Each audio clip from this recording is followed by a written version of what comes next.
Good evening, and welcome to the second Candidates Forum sponsored by the League of Women Voters of Sioux City. Tonight we are going to be talking to the Woodbury County Auditor candidates and also two candidates for Iowa House districts. I am Corey Cantrell. I will be the moderator tonight. I am a proud member of the League of Women Voters.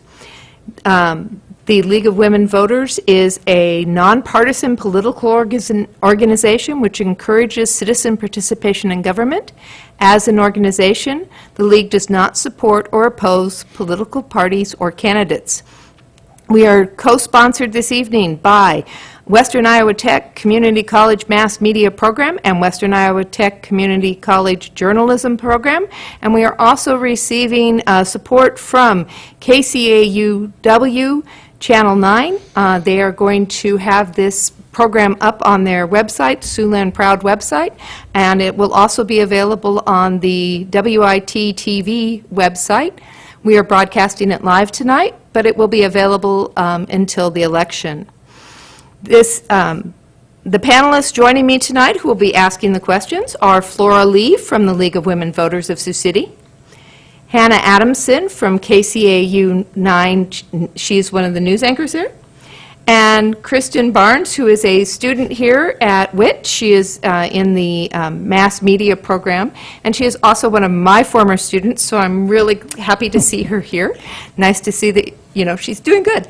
So serving as timekeepers tonight, also from Western Iowa Tech Community College, are Reagan Zabrowski and Kellen Howell. So thank you, ladies, for helping us with that important duty. We are going to start with our auditor candidates. Each candidate will have 1 minute to make an opening statement. After they have made their opening statements, we will be turning to the panelists who will be asking them questions. Each candidate will have 60 seconds to answer a question, and we will alternate who gets to go first. So, joining me are the Republican candidate Barbara Parker and the Democratic candidate Patrick Gill. So, but welcome to you both. Thank you for being here, and thank you for your willingness to serve the citizens of Woodbury County. We appreciate your time. So we're going to start, Mr. Gill, with you. So would you please make your opening statement? Okay. Thank you. First, I want to thank the League of Women Voters for this opportunity, Western Iowa Tech Community College, and Channel 9, KCAU, for allowing us this opportunity to get before the voters. I think 2020 has been an amazing year, unprecedented year. And I think it's a good idea to have a steady hand at the tiller. And I think that's what I've been able to exhibit during this election cycle. I'm Pat Gill. I'm the Woodbury County Auditor and Recorder. And by that virtue of that position, I'm also the Woodbury County Commissioner of Elections. I've served in this position for 24 years, and I appreciate that opportunity. And I'm here because I'm asking for the opportunity to serve the next 4 years as Woodbury County Auditor and Recorder. Thank you. And Ms. Parker, would you give us your opening statement? Hi. Thanks for letting me be here and for this opportunity. Appreciate it. My name is Barbara Parker. I'm running for Woodbury County Auditor. I'm a patriot. I'm a conservative. I'm a lifelong Woodbury County resident. I grew up on a farm in Salix with my 5 brothers and 5 sisters, where we learned the value of hard work. I'm a small business owner, a wife, a mom, a grandma. I bring 30 years of experience as a municipal government and finance, and 30 years of experience as an elected township official. I feel we need to encourage voter confidence and ensure that the election processes are above reproach. Thank you. And we will now start with our questions. And Ms. Barnes, if you would please ask the first question, and it will be directed to Ms. Parker. Ms. Parker, of all the things a county auditor is responsible for, in your opinion, what is the most important and why? The auditor is a huge job. I commend Mr. Pat Gill. He's got a big job to do. I believe that the most important is fiscal responsibility. That's what it's all about. I believe we need a conservative approach when using taxpayer resources. We need election integrity. As Commissioner of Elections, I think that's a huge, important thing at the Auditor's Office. And I believe that's it. Okay, thank you. Mr. Gill? The question is what is the most important duty? Yes. The Auditor's Office, the position of the Woodbury County Auditor is that in the auditor side, we pay the bills, we monitor the budget, we work with the budget tax analysts in order to do that, and but the Board of Supervisors are the ones who make the determination of the priorities, of the financial priorities for the county. On the recorder's side, we do marriage, birth, and death records, and we record all the deeds and financial instruments in the county. The rest of the departments, they depend heavily on our department for those things that occur within their departments. It all starts from there. That's the hub. But as far as the most important duty, I believe, is serving as the County Commissioner of Elections. We have to have elections that are administered when they're beyond reproach, and we've been able to do that. I've administered over 100 different elections over the 24-year period of time that I've been in office, and I think that's important. Thank you. Ms. Lee, would you please direct your question to Mr. Gill? It's been mentioned that there's been concerns in regards to the security of the November 3rd election. So my question would be, what concerns do you have that are related to the election security, and what would you recommend as best practice? As far as election security, what it means to me this year is that voters have full faith and confidence in the results that are going to be reported on election night. It also means is that we have to deal with people from both ends of the spectrum as we deal with the pandemic. People over here who think, we're not doing enough, and people over here that think it's way overblown. So what I put in place is the ability for all voters of Woodbury County to vote safely and securely in the manner that they want to participate. And that means if you want to vote early, you can request a ballot, and over 13,000 people have done so. We have 13,000 ballot requests at this point. They can return them by U.S. Postal Service. Those ballots are going out on Monday, October 5th, and they can do it at a drop box. But we also, the important thing is that we're going to provide all 44 polling places will be open this election day. Thank you. Ms. Parker? Same question. Thank you. It's really hard to ignore the news stories about voter fraud these days. I believe one instance of voter fraud is one instance too many. We have some really honest, hardworking people in Woodbury County. I believe there is not much fraud in Woodbury County, or the state of Iowa for that matter. But I don't think we need to let up. We need to keep a hard vigil on all of our voting processes. Sometimes I think voter fraud is like that iceberg, but the Titanic hit. I mean, what are we missing? We need to just stay on top of voter fraud. That's what I have. Okay, thank you. And Ms. Adamson, will you please direct your question to Ms. Parker? Ms. Parker, if Woodbury County allows for it, would you consider or endorse a move to 100% mail-in voting given the pandemic for this or future elections if necessary? I do not believe I'd endorse that. I think there are some people that want to vote in person. I think they feel more secure doing that. We need to be vigilant in keeping our mail-in ballots secure. There's no doubt about that, but I still believe there's people out there that want to come in and do it in person. And I think we need to give them that right to do. Thank you. Mr. Gill?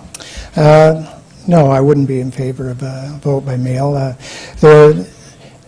During the special election and the primary election in March, if you recall back to what was taking place at that period of time, people were very scared, very worried about what things were taking place. But as we've learned more, I feel a little more comfortable in allowing people to vote in the way that they want to participate.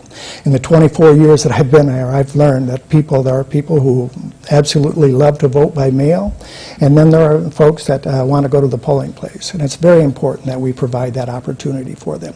We have in local elections, special elections, we can go to vote centers, and we've used those extensively, where people can go to any one of those places to cast their ballot. During the primary election and the general election, you have to go to an assigned polling place. And so that's what we're putting together for this year, is that we will have all 44 polling places open so that people have that opportunity too. Thank you. Ms. Barnes, would you please direct your question to Mr. Gill?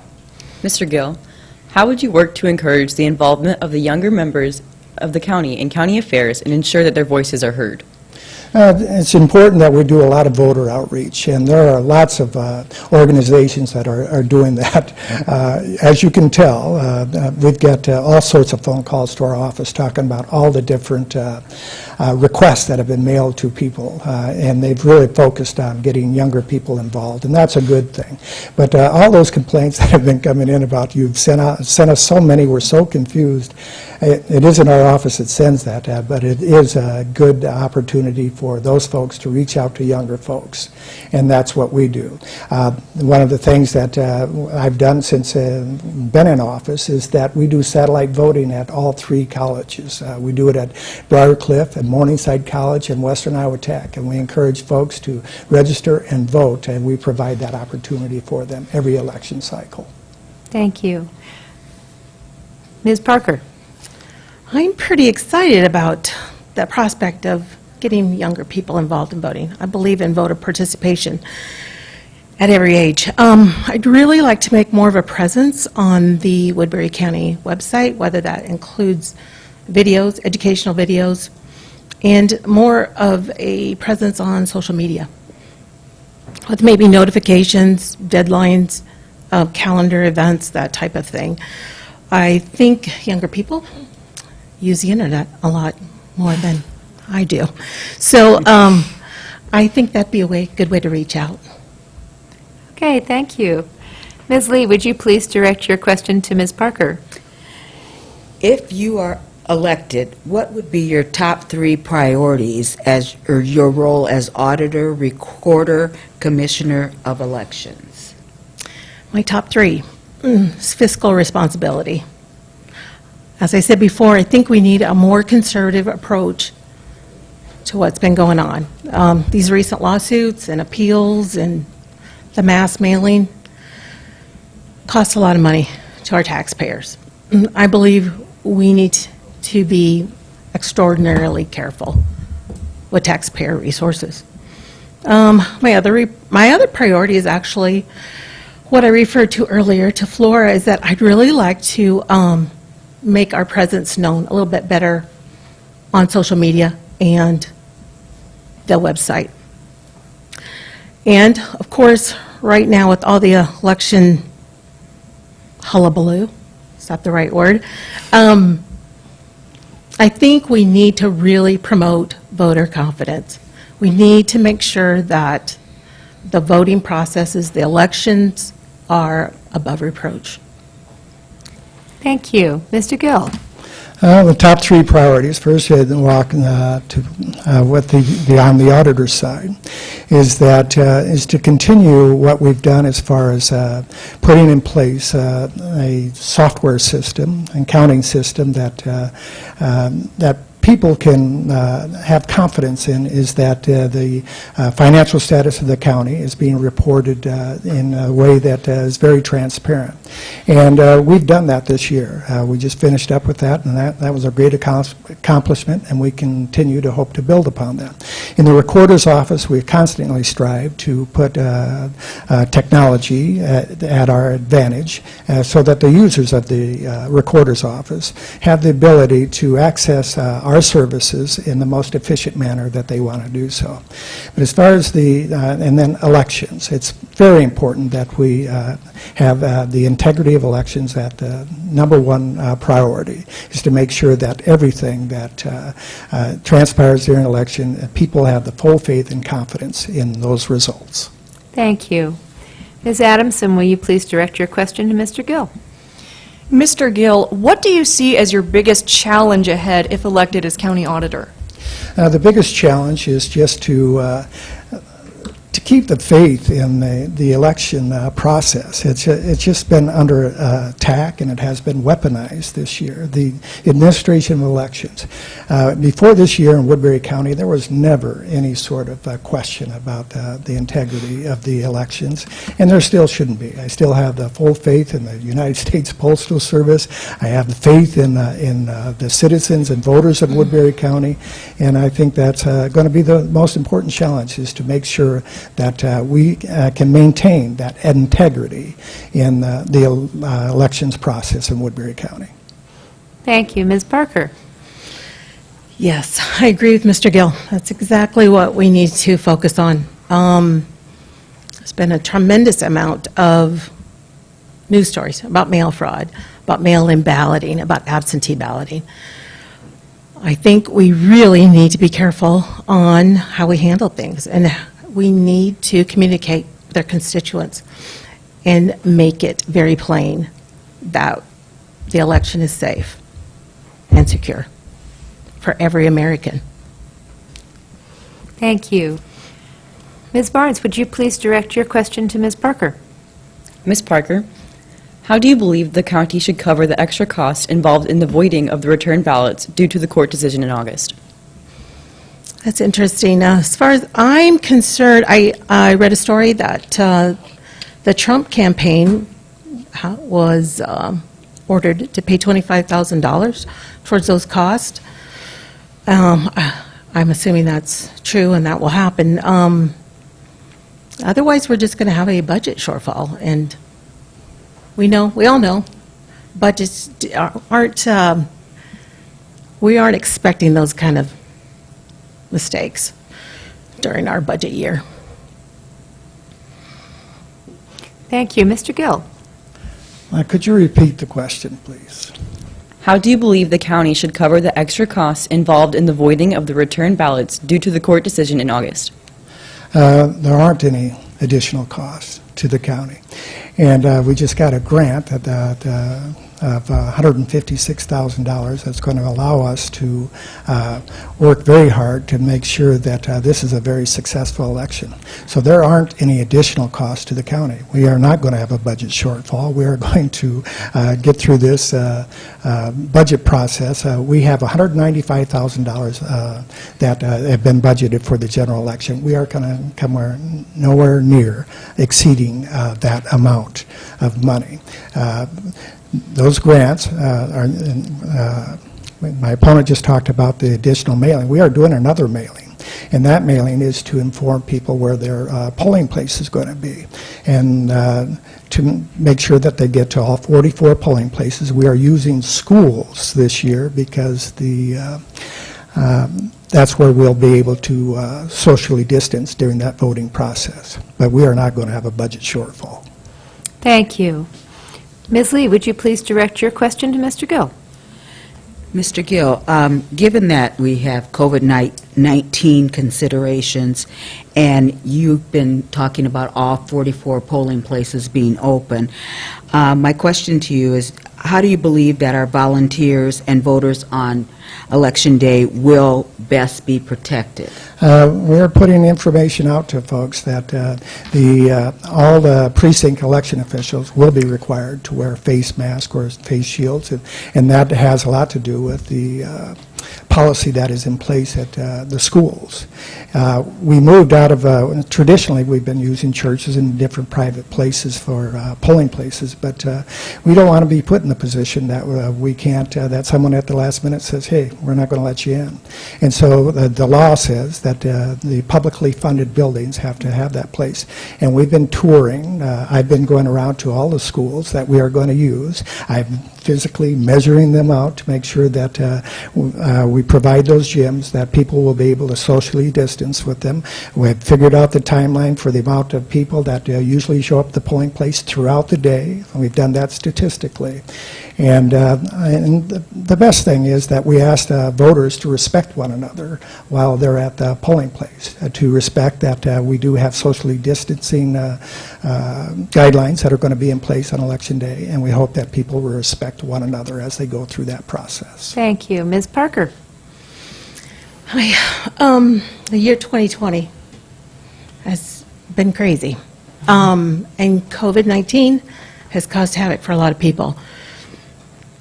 And it's been particularly challenging for the elections. But we've had a really good protocol to follow with the June primaries.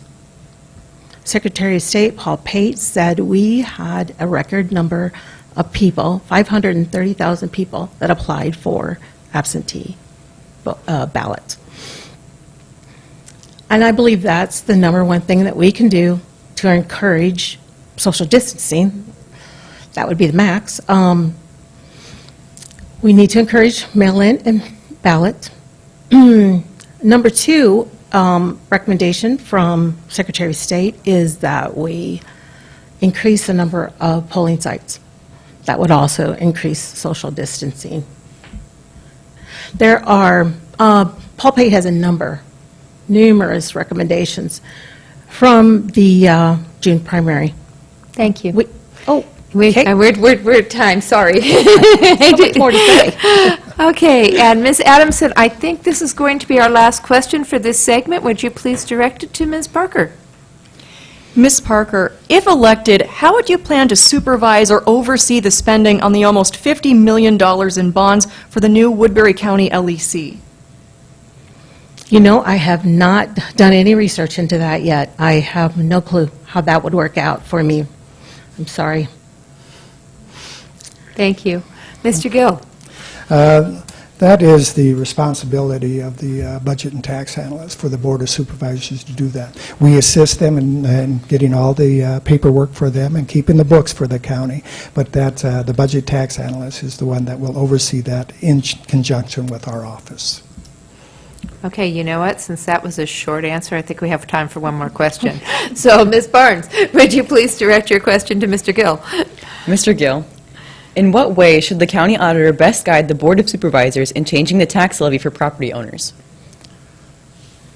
The best way that the auditor can do it is just managing their own, my own departments, the recorder, the auditor, and the elections, especially in elections because we have a separate budget for every special election that we have. So that's the biggest way that we can accomplish that, working with the Board of Supervisors. Otherwise, the Board of Supervisors, we just assist them in putting their budget together, and they establish the priorities, and we keep the books for them. Thank you. Ms. Parker? The property tax levy is the responsibility of the Board of Supervisors. The Auditor's Office is administrative help in making those levies work. There is a number of ways to work within the budget of the Auditor's Office, but that would be the Auditor's responsibility there. And in all things, we must rely on the Board of Supervisors to make decisions pertaining to the tax levy. Okay, thank you both. We are now going to start our closing statements, and Ms. Parker, you will have 60 seconds to make yours, and then we'll turn to Mr. Gill. Thank you. I've seen some actions during this last year that the lawsuits, the absentee ballot mailings, that can be construed as partisan on Mr. Gill's part.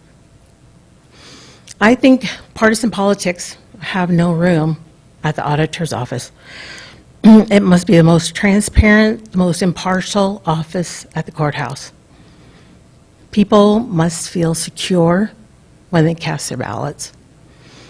Integrity, truthfulness, responsibility must be the cornerstone of that office. When constituents question the integrity of the auditor's office, it only creates an atmosphere that discourages voter participation. I will be an auditor that will protect your right to vote. I will protect your personal private information, and I will protect your ballot with the utmost regard. Thank you. Mr. Gill? Thank you. As I said, this is my 24th year in office, and I've never had my integrity questioned during that 24-year period of time. We have never had any fraud prosecuted in the 24 years that I've been in this office, and it's just important to me that we do this in a non-partisan manner. And as far as the absentee ballot mailing being partisan, in 29 out of the last 34 elections, Republicans have requested more absentee ballots than Democrats in Woodbury County. It's certainly not a partisan issue. If it was partisan, I wouldn't be doing it. I do it because I encourage people to participate in the best way that they know how to, and the way that they feel safe and secure in doing so. That's been my #1 priority this year. And I would appreciate your vote of confidence during this election in 2020. Thank you. Thank you both. And thank you for your willingness to serve our community in any capacity, because it sounds like both of you have been doing that for a long time, and we appreciate all the time and effort that goes into your work. Thank you both for being here. This concludes our Woodbury County Auditor Forum. We will be taking a brief recess, and then when we reconvene, we will be joined by the candidates for the District 13 Iowa House of Representative seat, and we will be having questions with them. We hope that you will stay tuned and join us for that. Thank you again.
Welcome back. I am Corey Cantrell. I am a member of the League of Women Voters, and I thank you for joining us tonight. We are going to be moving on to the next portion of our forum with the Iowa State House candidates for District 13 and District 14.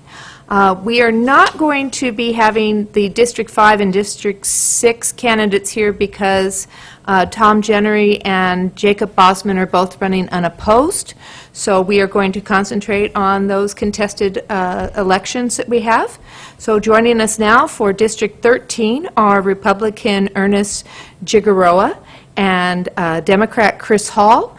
And gentlemen, we will be having each of you make an opening statement of 60 seconds. We will then be turning to our panelists who will be asking you questions. You will each get a chance to answer each question, and we'll alternate who gets to go first. Serving as our panelists tonight are Kristen Barnes, who's a Western Iowa Tech Community College student in the mass media program, Flora Lee from the League of Women Voters, and Hannah Adamson from KCAU-9 News. So thank you all for being here and joining us as panelists, and thank you, gentlemen, for being here and joining us for our forum, and thank you most of all for your willingness to serve our community. So, Mr. Hall, we're going to start with you and let you have 60 seconds for an opening statement. Very good.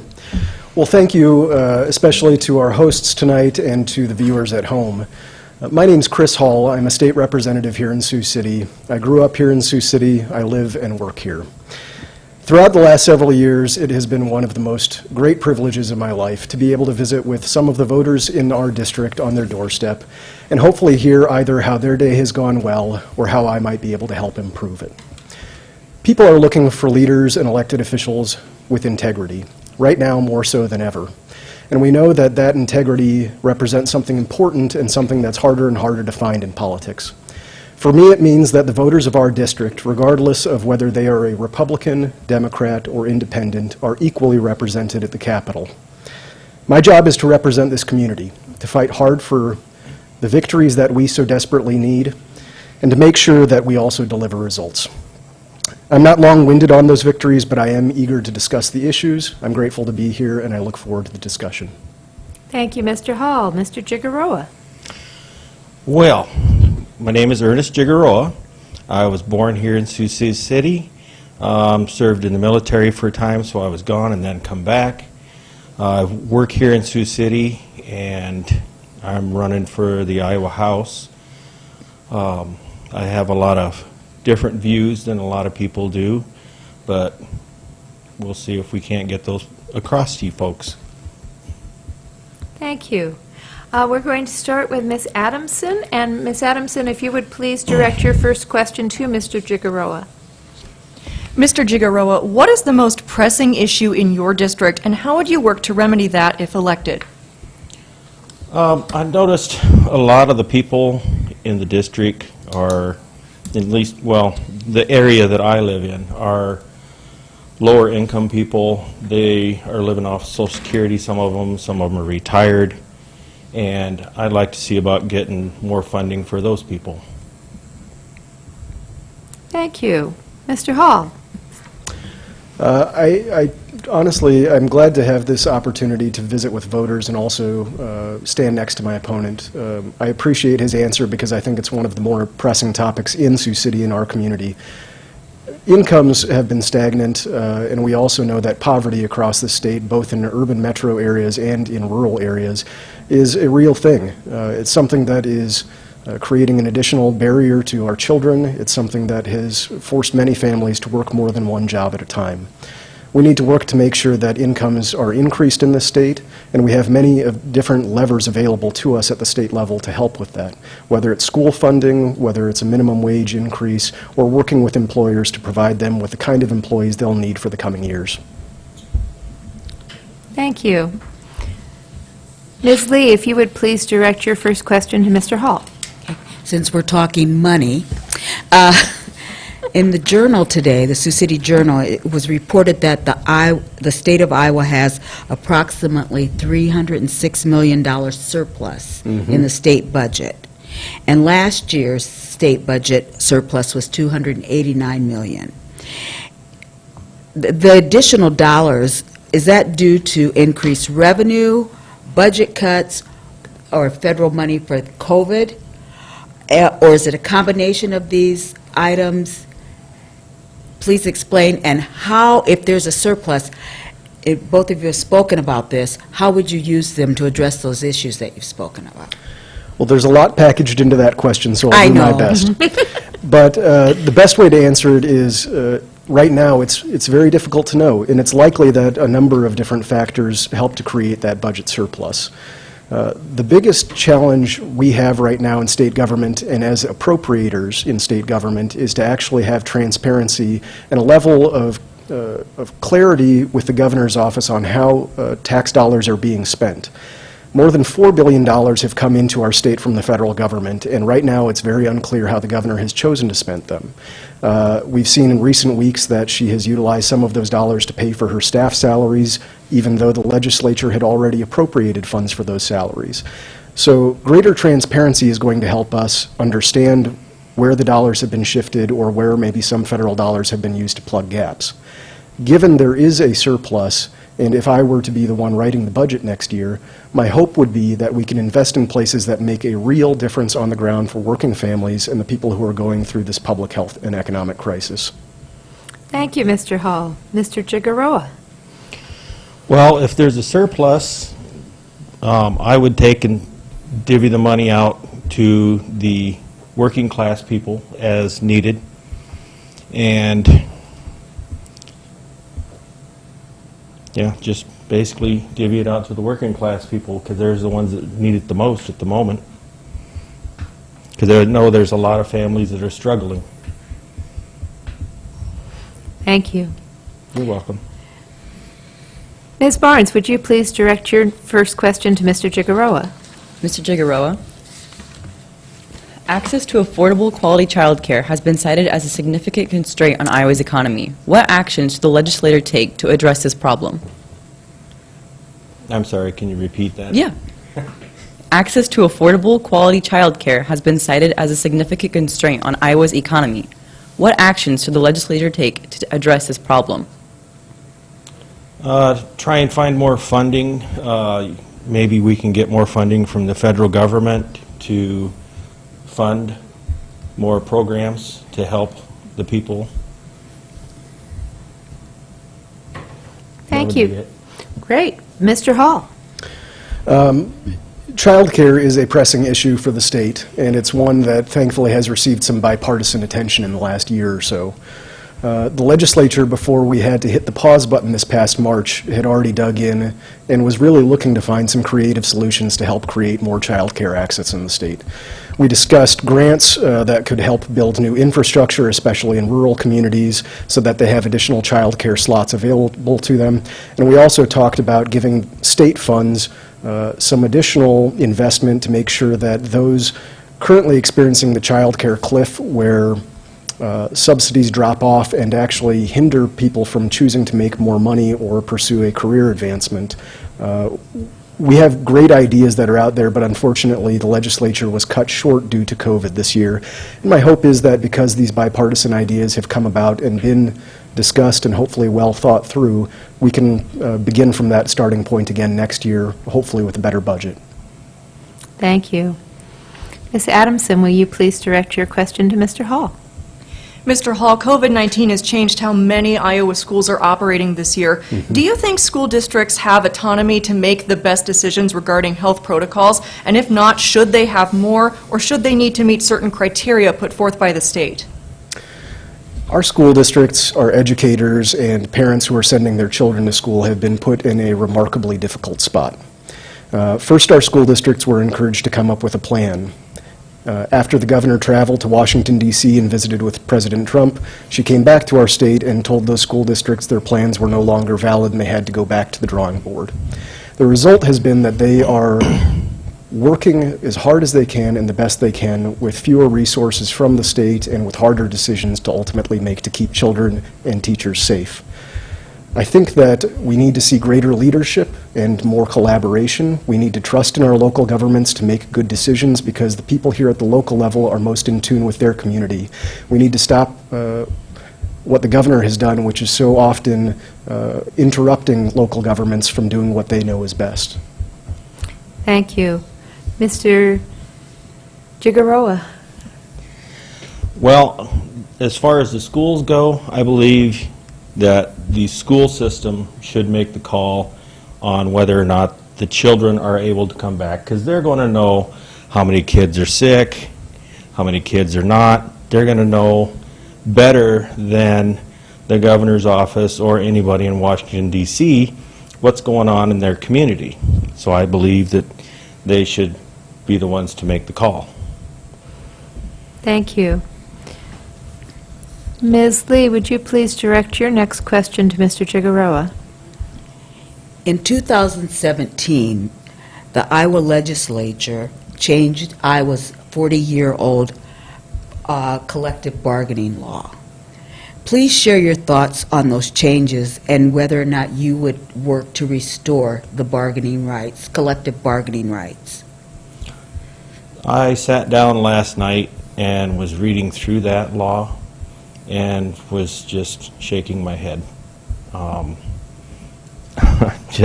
It's horrible, okay? Just plain and simple. My dad was union for 47 years, and I don't see how they could do that to the people that are working in packing houses, iron plants, places like that, that depend upon the union to stand up for them. So yeah, there's some big changes need to be done to that. Thank you. Mr. Hall. My hope is that if Democrats retake the Iowa House, restoration of collective bargaining rights could actually be House File 1 in the first bill introduced in that chamber. There's a phrase that I love, and it talks about the value of what we put into our daily life and our work. And it's second only to our love, our labor is the most sacred thing that we have to give. The elimination of collective bargaining rights in 2017 was the wrong direction to take this state. It has made it harder for teachers and for public employees and people who often go into these professions looking to make a difference and a positive impact in their community. Rather than make their life more difficult and the ability for them to provide for their families harder, we need to reward people who are looking to go into public service. Thank you. Ms. Barnes, would you please direct your next question to Mr. Hall? Mr. Hall, how important do you feel career and tech education is for the young people and non-traditional learners in the state? I think it's extremely important. I've been glad to see the state begin investing in collaboration between high schools and higher education, and also high schools and employers. College and a four-year degree isn't for everybody, and vocational professions in so many different corners of this state are the ones that are earning good money and providing for their families in a way that's going to sustain itself for many years to come. We need to encourage young people to look at the trades as a viable option and something that they can pursue if they are interested. And we also need to make sure that it's financially viable for them to choose that, whether it's an apprenticeship or some on-the-job training that may initially defer earnings, but in the long run provide a great earning for them as an individual and also for our communities. Thank you. Mr. Giguero. Well, I'm actually a product of the Western Iowa Tech College twice. I attended the body shop class. I went out into the world, worked at a body shop, worked at a truck shop, turned a wrench for many, many years. Then I got laid off, came back to college, got an associate's degree in police science from Western Iowa Tech. So I do believe in education. My children will tell you that because I gripe in every last one of them. That you are going to go to college. I don't care what you're going to college for. You can go to college to bake a cake, but you are going to college. So I'm wholeheartedly for it, college, education. That sounds so familiar. Sorry.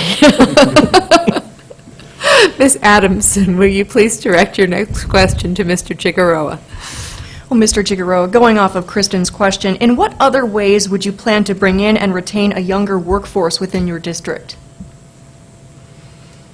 One way to do that is, I know they used to have a Job Training Partnership Act, which was bringing children in They were teaching them a skill, and then they were taking them out into the workforce at different job locations and having them work on the job.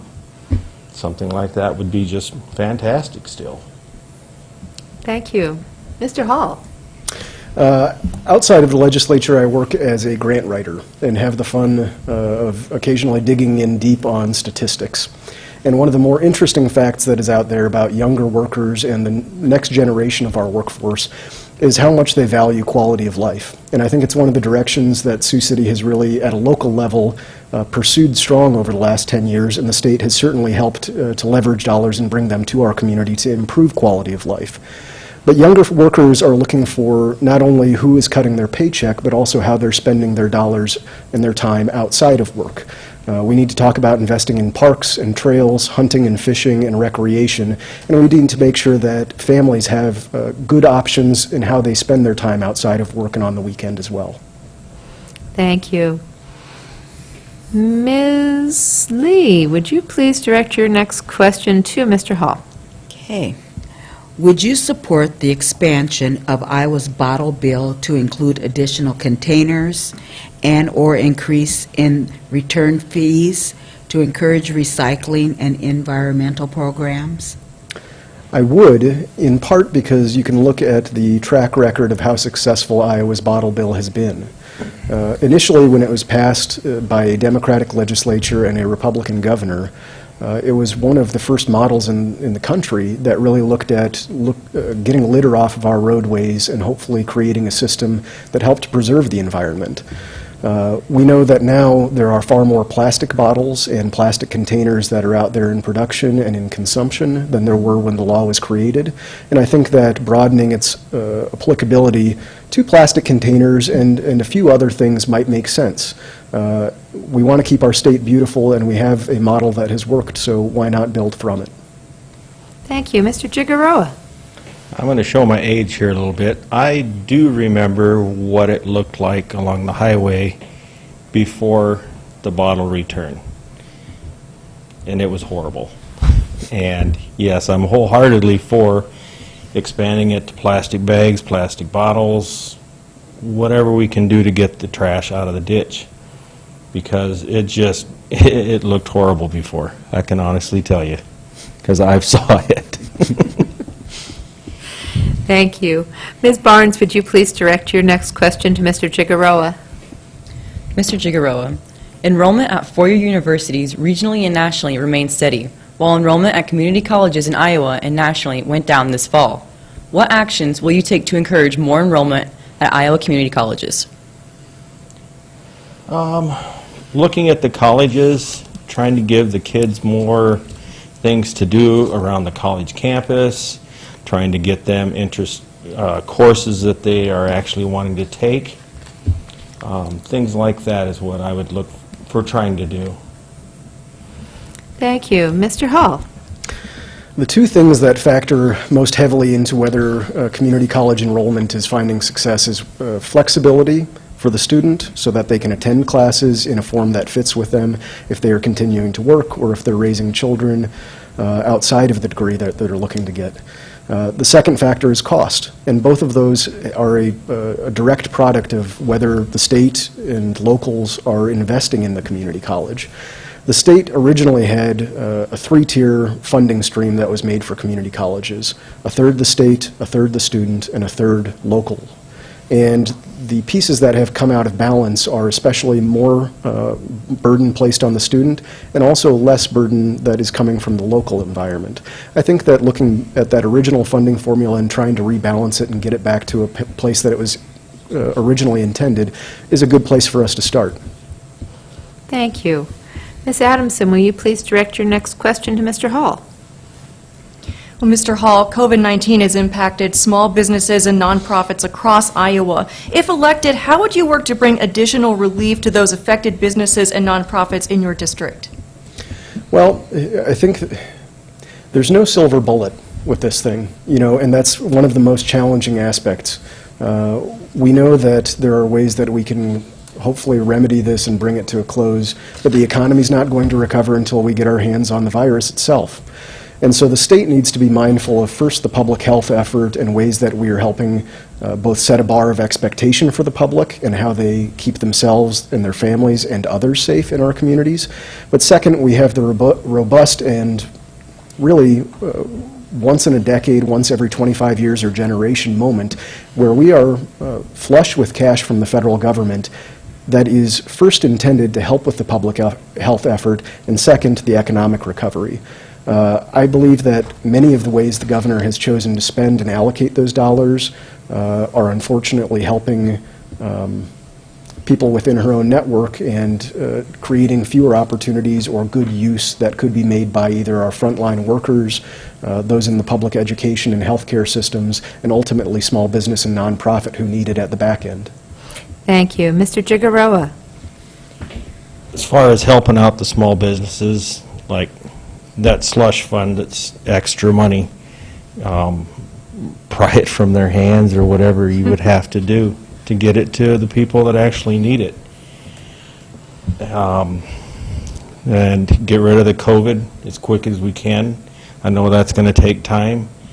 I know I've watched the news myself and saw where they were saying, oh, well, it'll go away with summer. Well, summer's come and gone now. So now what are we going to do? I think they just need to regroup, figure out what the best plan of action is, get rid of the virus, and then the businesses and the people will be able to go out and spend money again, and then we'll be better. Thank you. I think we have time for one more question, so Ms. Lee, would you please direct your question to Mr. Giguero?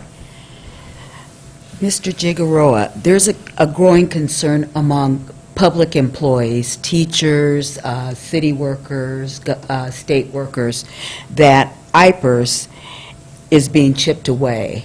And despite the data that shows that IPERS is solid and solvent, there's still concerns from these folks because there's talk in Des Moines about IPERS being chipped away. What's your stance on IPERS, and would you support IPERS and any changes in IPERS? I would, well, first of all, I myself am a state employee for the state of Nebraska, and I can tell you right now, if somebody touched my nippers, I would go after them wholeheartedly. Nobody should touch another person's retirement fund.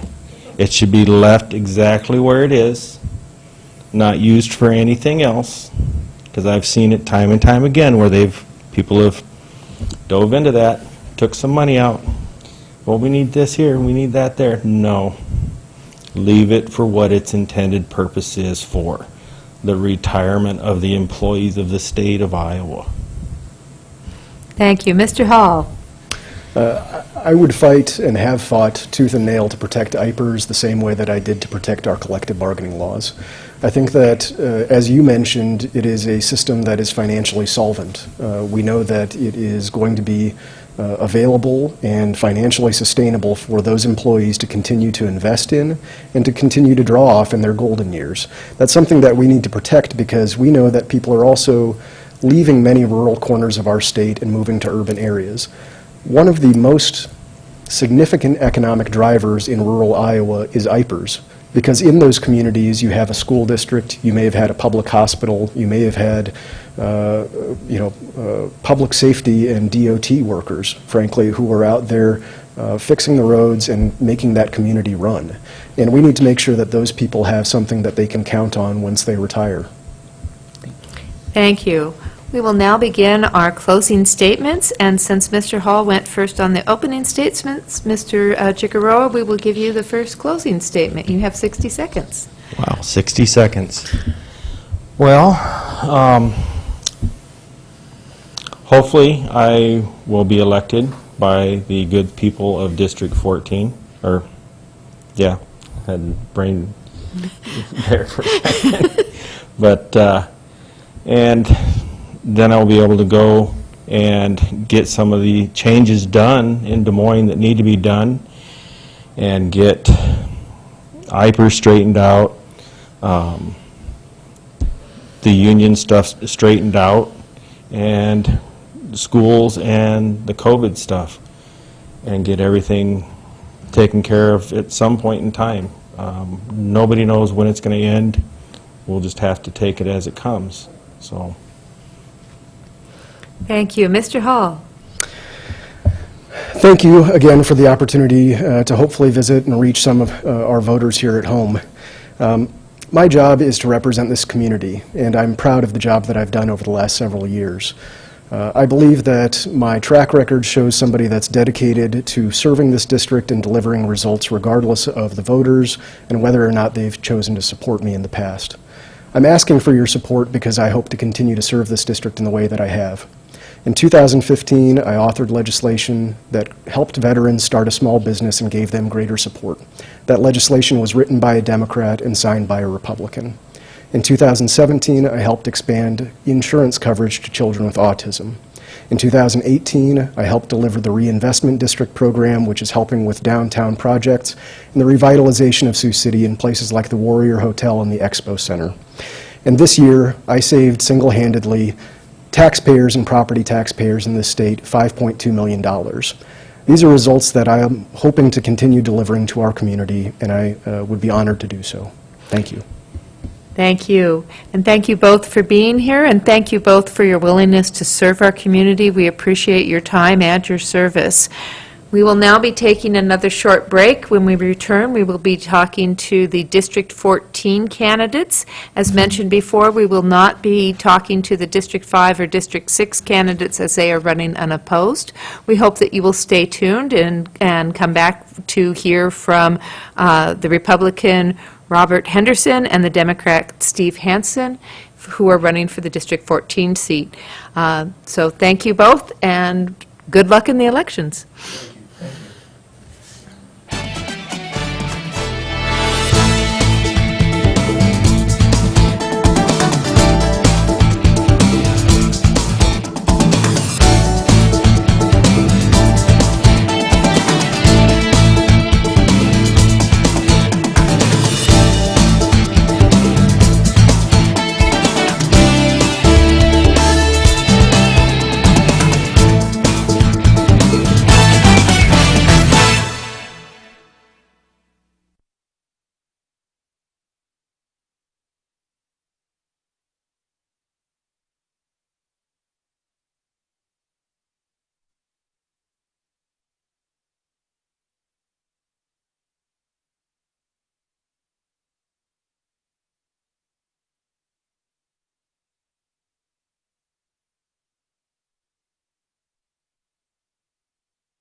Welcome back. This is Corey Cantrell. I am the moderator for this evening's candidate forum. In our final segment tonight, we will be talking to the candidates for the District 14 seat for the Iowa State House of Representatives. And joining us are Republican Robert Henderson and Democrat Steve Hansen. Also returning with us are our panelists, Kristen Barnes of Western Iowa Tech Community College, Flora Lee, a member of the League of Women Voters, and Hannah Adamson, KCAU-9 news anchor. So thank you, ladies, again for being here. And this has been a long haul. This is the sixth segment we've done in 2 nights, and this is the final segment. So, gentlemen, we thank you for being here tonight to participate, and so that our voters can make an educated choice when they go to the polls. We will be following the same format as we have before, so each candidate will have a 1-minute opening statement. After that, the candidates will be answering questions from our panelists. We'll be taking turns who starts. You will get 60 seconds each to answer each of their questions. And at the end of that segment, you will each have 60 seconds to make a closing statement. Mr. Hansen, we're going to start with you and have you make the first opening statement.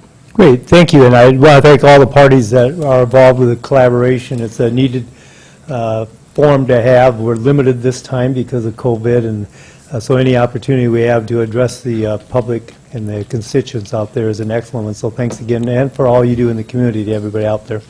A little bit about myself. I was born in Sioux City at the old St. Vincent's Hospital, now gone, and I grew up in Siouxland, lived here all my life, attended Briar Cliff, and then I transferred to Morningside, graduated from Morningside with a double major in criminal justice and political science, and also got a graduate degree in University of South Dakota. So as the night goes on, I think we'll find out there are a lot of issues out there, but I got back in principally because I think Iowa can do better, and I think we will do better.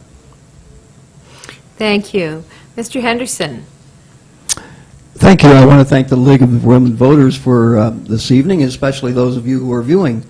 In 1989, we moved here where I spent 20 of my 40 career years as coach and a teacher. I've earned a bachelor's and a master's degree in mathematics and a doctorate in educational policy. I also spent 10 years as a university football coach. God has allowed my wife, Jane, and me to have been married for over 49 years. We've raised 3 sons here in Sioux City, and now have 3 daughters-in-law and 4 grandsons. Early on, I became aware of the struggles that families face. Those have resulted in many of the problems that we face today. Attempts to solve them have led to tax increases which are a burden on our people, especially senior citizens and single moms raising children. Most of those attempts have not worked because they have not addressed the root causes for those problems, only the symptoms. I believe there are solutions that we face, but not in the ways that we've often thought, and I'm prepared to argue for those. Thank you. We will now turn to our panelists for their questions, and we will be starting with Ms. Barnes. If you would please direct your first question to Mr. Henderson. Mr. Henderson, the COVID pandemic raised concerns in many different areas of public life. What changes, if any, in state law do you think need to be enacted in the next legislative session resulting from the pandemic? I'm not exactly sure how to answer that because there's far more things that we're learning about the COVID.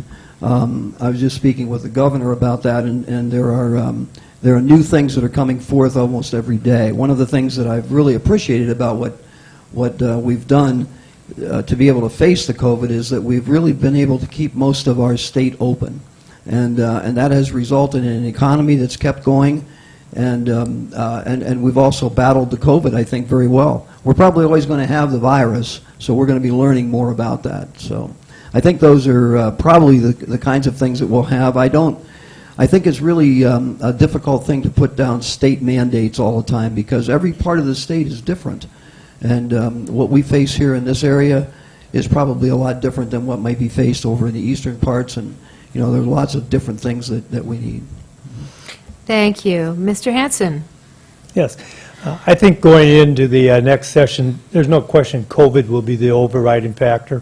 Can anybody think of a segment of society that has not been impacted by COVID? I cannot. The museum, which I'm the director of, we've had to change our operations, and I think every sector is going to have to adapt to this, and then if you're going to survive. So moving forward, the legislature, I was keeping an open book on what was happening at the state level. Quite frankly, I think the state's lost control, and the legislature is going to have to step in and give some direction. We have put people at risk, and quite frankly, and maybe there's a difference here, I think we've put people behind of the economy. I think when we were closing things down, that was the right thing to do. There was a rush to open up the economy, and thank heavens the feds came in and supplemented it, but it will be the number one overriding thing in the legislature. Thank you.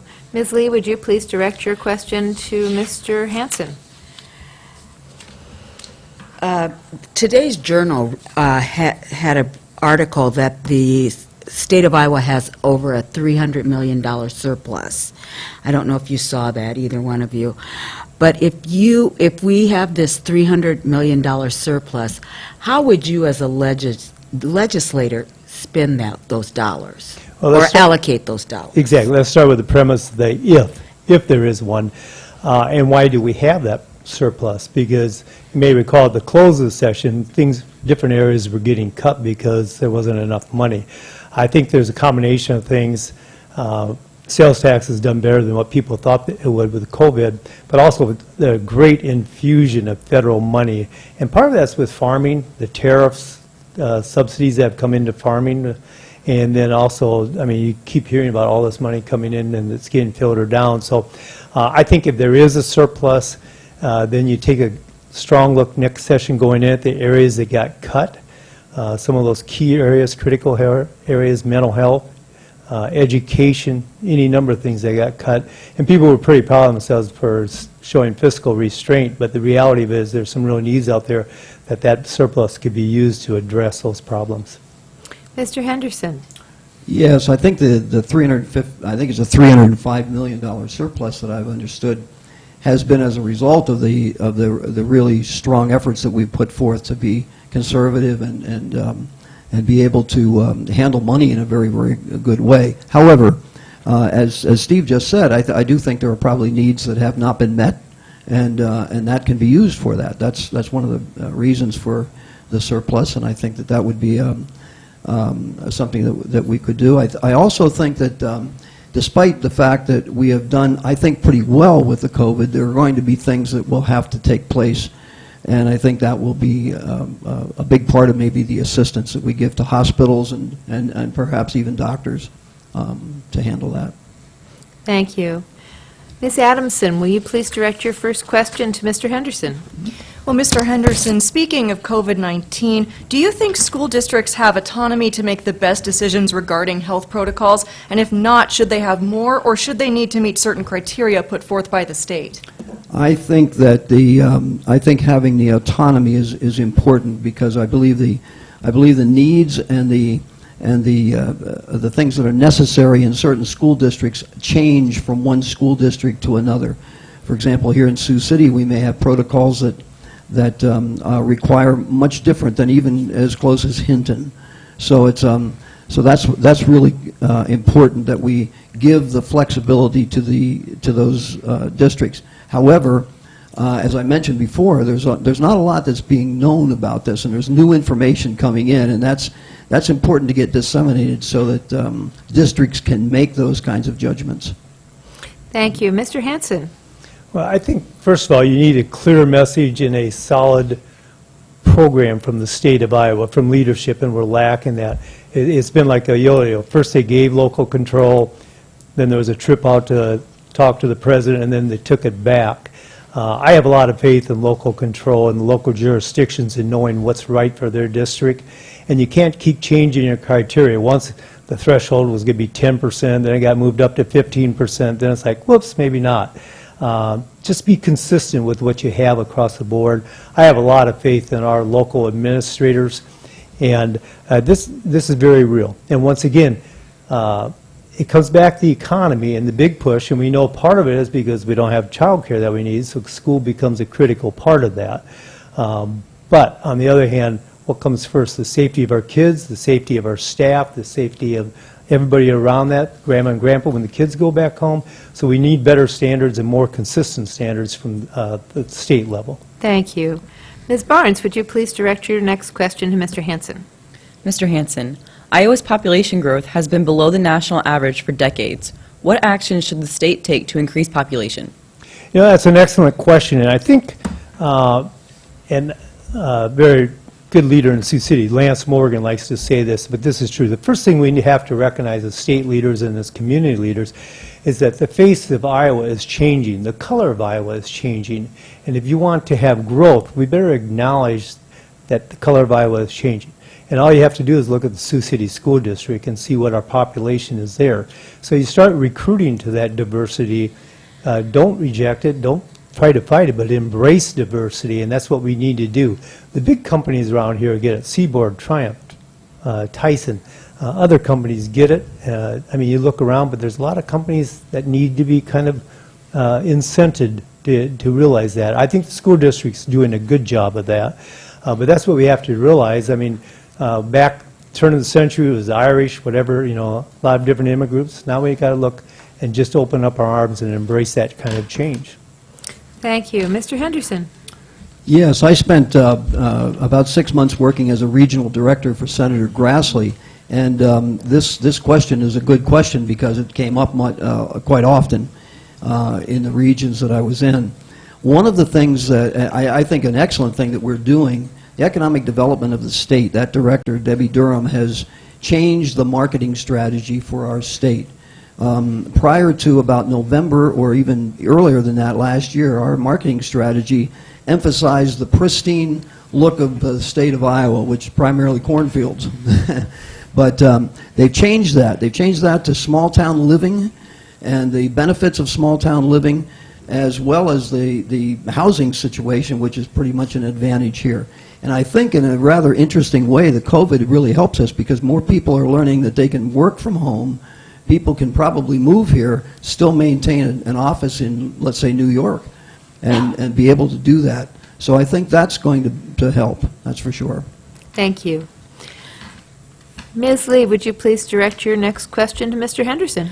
Mr. Henderson, Mr. Hansen spoke about the diverse face of Iowa, and you spoke about economic development. And in Sioux City, Woodbury County, mostly the economic development, the growth that I see is in the meatpacking industry. Correct. Tyson, Seaboard, that's what we tend to see, the big companies we see coming into our community.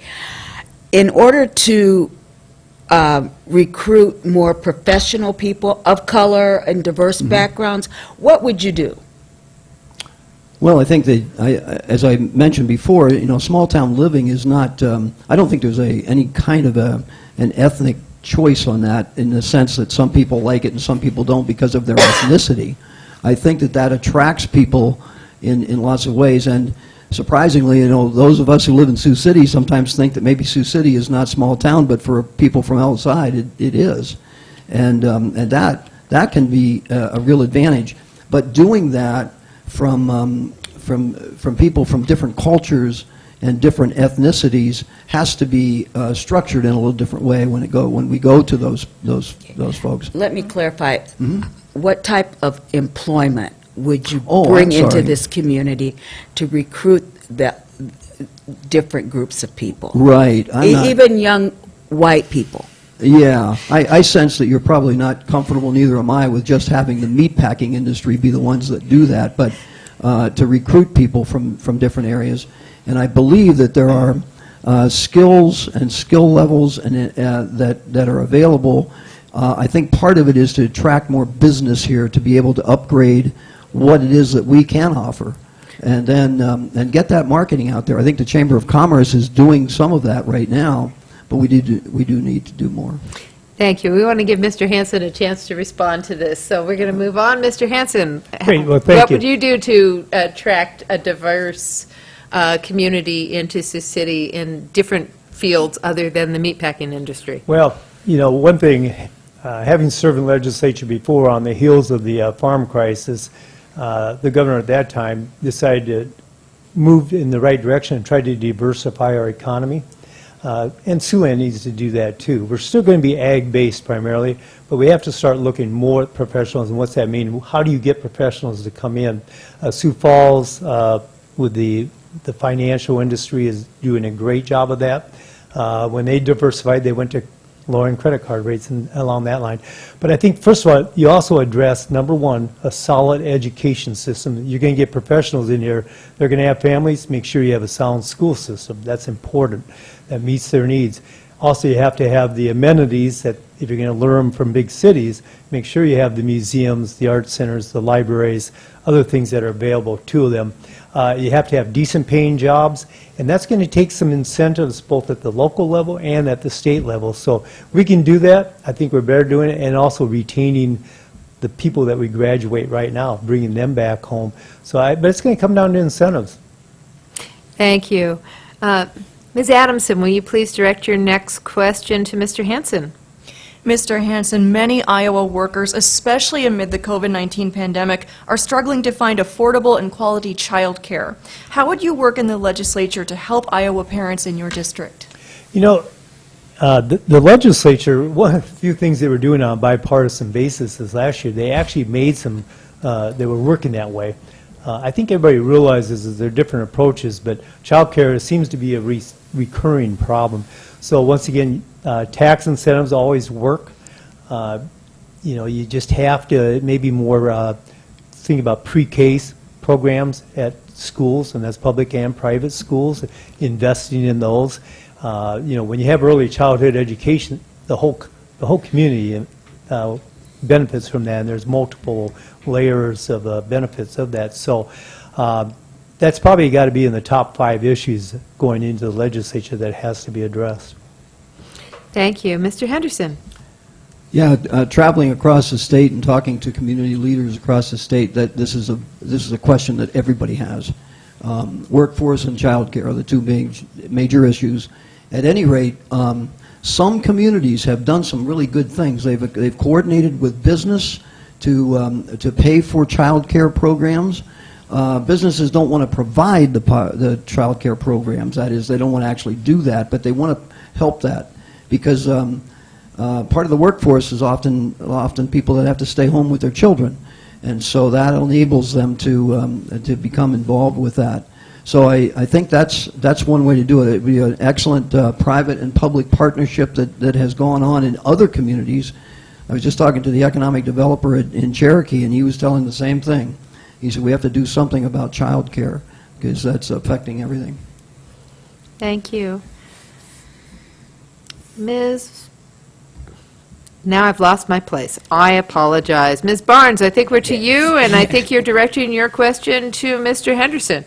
Mr. Henderson, in this area's unique geographical position at the convergence of 3 states, what can the legislator do to make sure that the businesses in this area are granted the fairest playing field in competition with companies in neighboring states?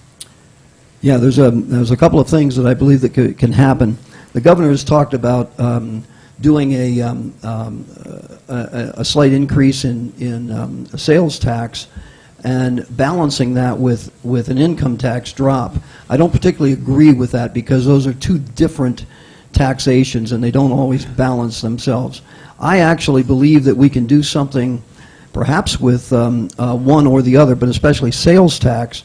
Right now I believe we have one free sales tax day a year. And I believe that we can balance that maybe with a slight change in sales tax, but to have more free sales tax, but for different things. For example, I was visiting with a group of used car dealers and said, what's your worst time of the year? And they told me, and I said, wouldn't it be nice if we had a weekend where it would all be free sales tax on used cars? And they said, oh boy, we'd jump on that. So I think those kinds of things, they're creative, but I think that's what we need to do. Thank you. Mr. Hansen?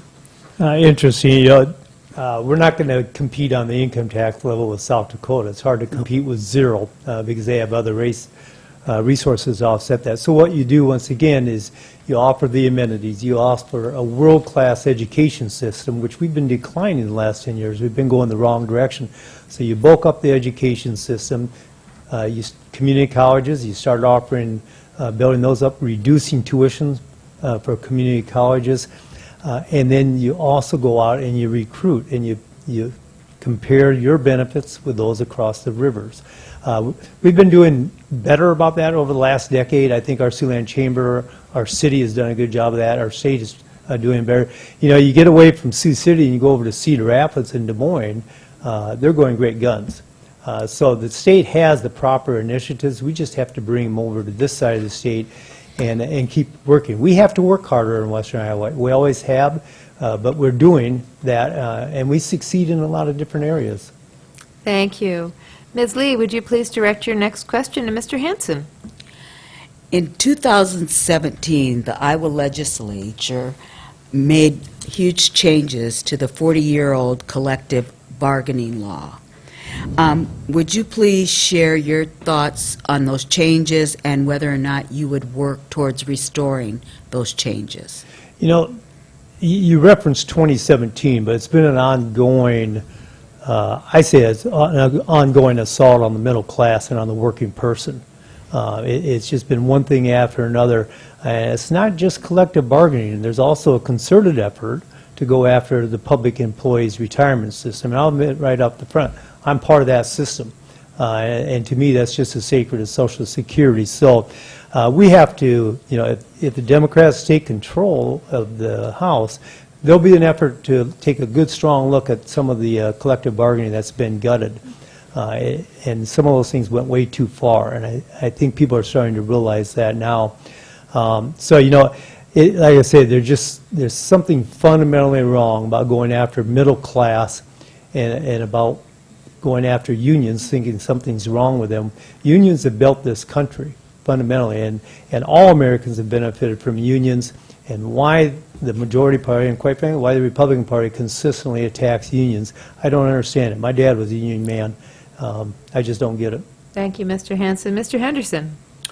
Yeah, we often forget that the state legislature has an important fiduciary responsibility not only to public employees but also to the citizens and taxpayers.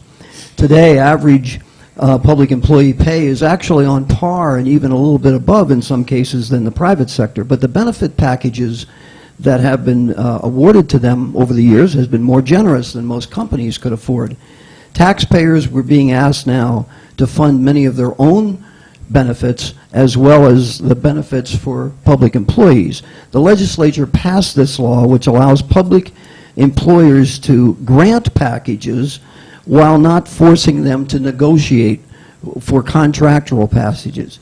I spent most of my career as a public school employee, and for years my salary was a lot less than the public, and when it was that case, then indeed it made sense to make up for benefits, but not now. I think that the competition for good quality public employees will mean that employers will have to continue to give benefits. Thank you. Ms. Adamson, will you please direct your next question to Mr. Henderson? Mr. Henderson, COVID-19 has impacted small businesses and nonprofits across Iowa. If elected, how would you work to bring additional financial relief to those affected businesses and nonprofits in your district? Well, I think perhaps the surplus that we have can be used in that way. I don't have any specifics in that matter, but I do believe that that's one of the areas, and I know that's been talked about already. So that's one of the things that we can possibly do. I think tax breaks and tax, incentives for those small businesses, even though they may have taken advantage of them before, might be something we have to kind of reinstate and bring that back in. Yeah, we really need to work hard at saving those small businesses because they have such an important part of our society and our economy in every way, shape, or form. So, yeah, those would be the things that I would be interested in doing. Yeah. Mm-hmm. Thank you. Mr. Hanson? Could you repeat the question? Sure. COVID-19 has impacted small businesses and nonprofits across Iowa. If elected, how would you work to bring additional financial relief to those affected businesses and nonprofits in your district? Yeah.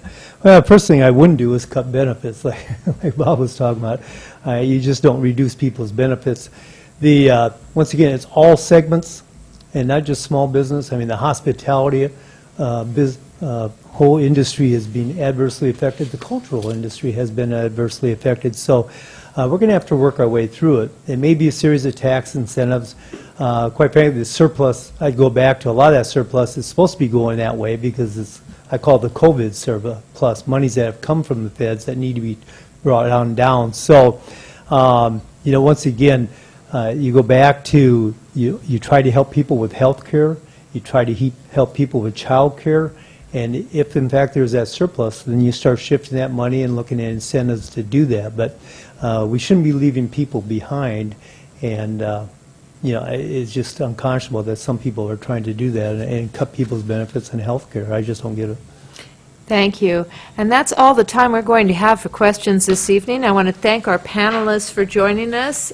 Kristen Barnes from Western Iowa Tech Community College Mass Media Program, Flora Lee, a member of the League of Women Voters, and Hannah Adamson, KCAU-9 news anchor. So thank you, all three of you, for being here this evening. We appreciate your time. Gentlemen, I would like to give you each a chance to give a closing statement.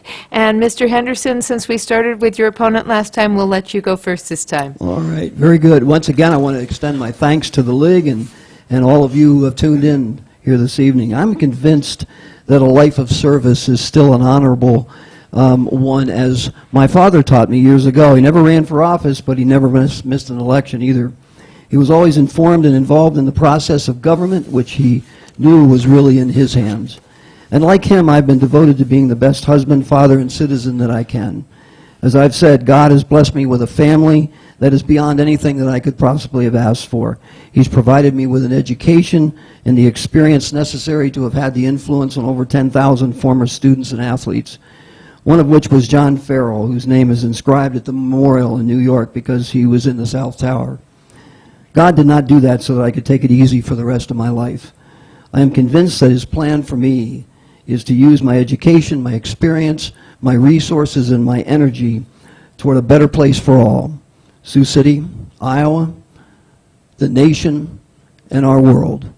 Thank you very much. I would appreciate your votes. Thank you. Mr. Hanson. Thank you. I appreciate everybody in front of the camera and all the people behind the camera that people back home can't see for hosting this event. It's a needed event. So I've worked at the museum for the last 18 years and been very happy at it. I enjoy my job, love my job. And people ask me, before I came to the museum, I served in the legislature for 16 years, 8 in the House and 8 in the Senate. And when I left the legislature to take over the museum, I was happy with what we had accomplished. Education was still number 1, number 2 in the nation. We'd done great work in environmental legislation, groundbreaking water quality legislation, mental health we cared about, Children's Hawkeye Plan. Felt really good about leaving. Over the last 10 years, we've gone seriously backwards. Before the whole COVID thing, the state's been going backwards, and that all reflects on our recruitment efforts. So we can do better. We will do better. I'm running because I think I can make a difference, and I really would appreciate all of your support and your vote. Thank you very much. Thank you, gentlemen. Thank you for being here, and thank you both for your willingness to serve our community and our state. We appreciate your service. This will conclude our 2020 League of Women Voters Candidates Forum, this one for the Iowa House for District 14, and our whole series that we've done over the past 2 years, or 2 days. Boy, I'm getting tired.